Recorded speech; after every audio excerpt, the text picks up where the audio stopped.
are not doing their job.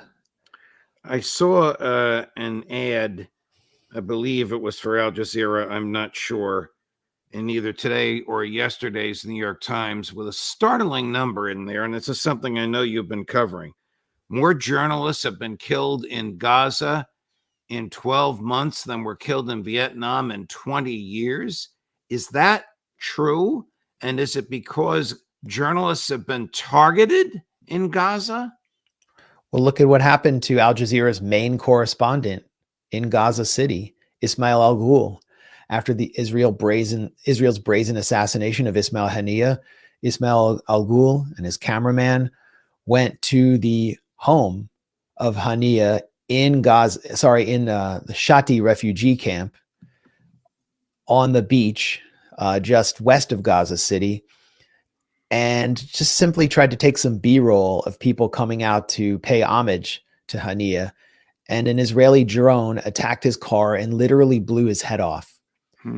His predecessor, Wael al-Dadu, who was the correspondent for Al Jazeera, was not only attacked once, in which his cameraman was killed, wounding him in the leg. He was attacked twice, wounding him in the arm, and almost his entire family, including his son, who was also a correspondent, and his younger children, who wanted to be journalists, were murdered in targeted strikes by Israel.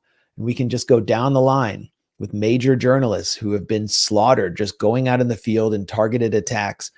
Israel is targeting them with the word press and TV written on top of their cars. And it killed an American citizen, Shireen Abu Akleh, who was Al Jazeera's correspondent in the West Bank, with a sniper. And just last week, when Israel raided the offices of Al Jazeera to shut it down in Ramallah, it ripped down a poster outside honoring the life of Shireen Abu Akleh in one final insult. So this is the biggest, most malicious attack on the press, on press freedom, on the safety of the press, that we've seen in not just in my lifetime, but in the lifetime of Tony Blinken and Joe Biden's generation. And Tony Blinken is constantly on his high horse preaching about how the U.S. defends press freedom, while he has given Israel all the means it could possibly get, from the bullets and the munitions to the diplomatic support, to carry out this journacide, a slaughter of hundreds of journalists across Palestine.